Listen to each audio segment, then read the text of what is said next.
Assalamualaikum warahmatullahi wabarakatuh. Apa kabar semuanya? Semoga hari ini kalian selalu dalam keadaan baik ya. Sebelum kita mulai pembelajaran pada hari ini, Ibu akan absen terlebih dahulu ya.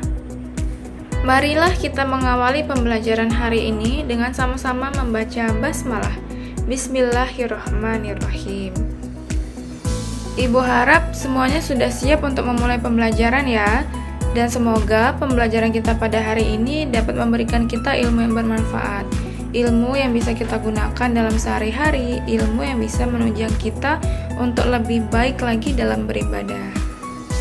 Baik, setelah minggu kemarin kita mempelajari tentang ilmu tauhid, hari ini kita akan mempelajari ilmu mengenai toharoh atau bersuci. Sebelumnya, ada yang ingat tauhid itu apa dan bagaimana cara kita menyikapinya?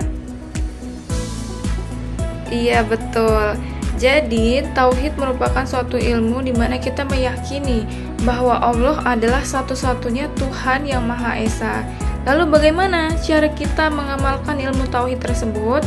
Yaitu dengan cara meyakini di dalam hati kita dan mengucapkannya dengan lisan, yaitu dengan melafazkan syahadat. Oke, mari kita mulai kepada pembelajaran hari ini. Apa itu toharoh? Serta bagaimana cara kita menerapkan toharoh? Toharoh menurut bahasa berarti bersih atau suci. Dan dalam istilah fikih, toharoh diartikan sebagai usaha seorang muslim untuk mensucikan diri, pakaian, dan tempat dari najis dan hadas agar dapat melaksanakan ibadah dengan sah. Ada hadis yang mengatakan, tidak akan diterima sholat seseorang yang berhadas hingga ia berwudu. Hadis riwayat Bukhari dan Muslim. Jadi, bersuci atau toharoh adalah pintu utama untuk kita dapat melakukan ibadah dan merupakan bagian dari identitas seorang muslim sejati. Toharoh merupakan syarat yang paling utama sebelum seorang muslim melakukan ibadah, terutama ibadah sholat. Lalu, apa itu najis dan apa itu hadas? Serta bagaimana cara kita mensucikannya? Najis adalah segala sesuatu yang dianggap kotor menurut syariat Islam dan harus disucikan sebelum melaksanakan ibadah. Najis terbagi menjadi 3. Yang pertama yaitu najis mukhafafah atau najis ringan. Contohnya adalah air kencing bayi laki-laki yang belum mengonsumsi makanan selain ASI. Cara menyucikannya cukup dengan memercikkan air atau membilasnya pada bagian yang terkena najis. Yang kedua, najis mutawasitah atau najis sedang, yaitu najis yang sering kita jumpai, seperti air kencing orang dewasa, darah, nanah, bangkai, kecuali bangkai manusia dan hewan laut ya. Serta najis ini disucikan dengan membasuh hingga hilang bau, warna, dan rasanya. Yang ketiga yaitu najis mukhalazoh atau najis yang berat, yaitu najis berat seperti air liur atau jilatan anjing. Cara menyucikannya adalah dengan membasuh benda atau bagian yang terkena najis sebanyak 7 kali dan salah satunya menggunakan air yang bercampur dengan tanah. Dibolehkan juga dengan debu atau tanah yang bersih ya. Setelah kita mengetahui apa itu najis dan bagaimana cara menyucikannya, kita masuk ke dalam bagian pengertian dan jenis-jenis hadas. Hadas yaitu adalah suatu keadaan yang menyebabkan seseorang tidak sah melakukan ibadah tertentu sampai ia bersuci. Hadas dibagi menjadi 2, yaitu yang pertama hadas kecil. Hadas kecil yaitu hadas yang diakibatkan oleh buang air kecil, buang air besar, buang angin, tidur yang terlalu nyenyak, atau menyentuh kemaluan tanpa penghalang. Cara bersuci dari hadas kecil adalah dengan berwudu. Kedua, ada yang namanya hadas besar. Hadas besar ini seperti keluarnya air mani, nifas, atau berhubungan suami istri. Lalu bagaimana cara menyucikannya? Cara menyucikannya adalah dengan mandi wajib atau mandi junub. Beda dengan hadas kecil tadi yang cukup disucikan dengan berwudu, hadas besar ini harus dilakukan atau harus dibersihkan dengan cara mandi wajib dan mandi junub.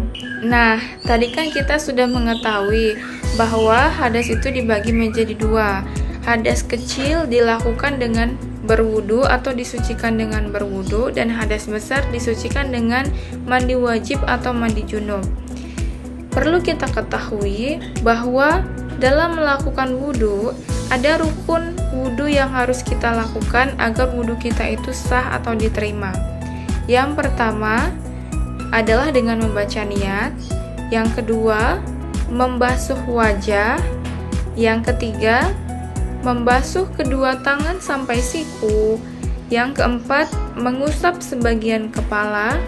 Yang kelima, membasuh kedua kaki sampai mata kaki. Dan yang keenam, tertib atau berurutan.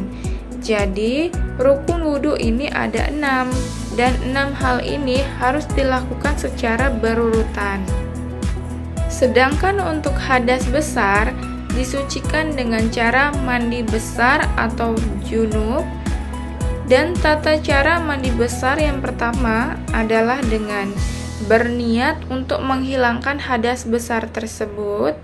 Kedua, membasuh seluruh tubuh secara merata, termasuk sela-sela rambut dan bagian yang tersembunyi.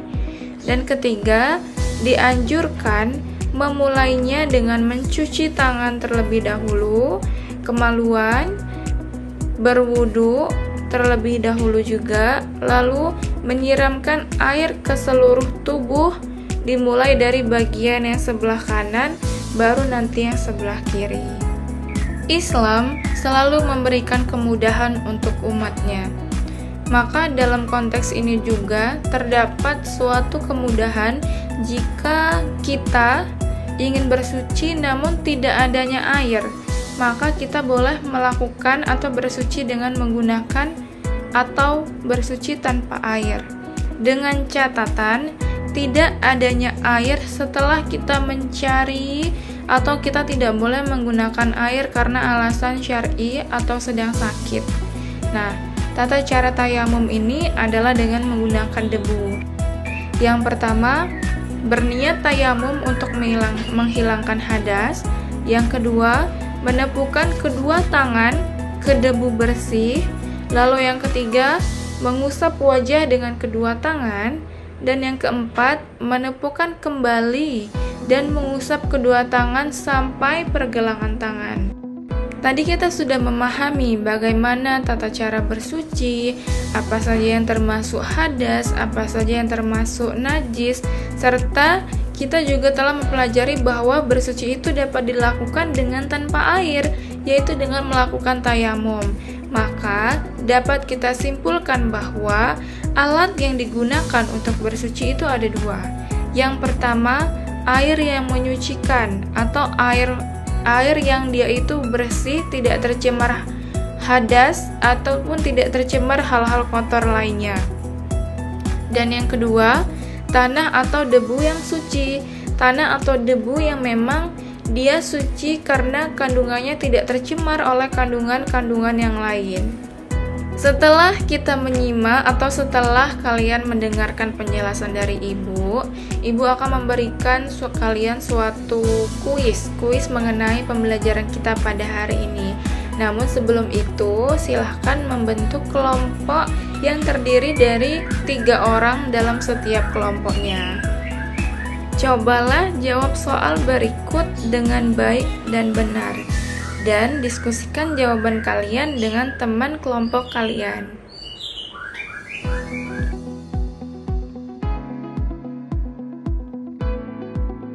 Nah, setelah kalian menjawab pertanyaan-pertanyaan tadi, Ibu harap kalian sudah memahami dengan betul ya apa yang kita pelajari hari ini.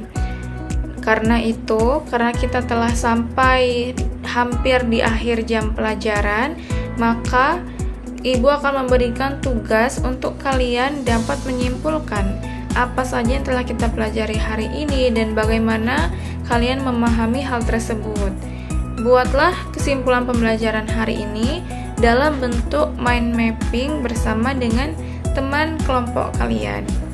Diskusikan agar mind mapping kalian ini bisa terlihat lebih kreatif, namun juga memenuhi atau isinya mengenai pembelajaran kita pada hari ini.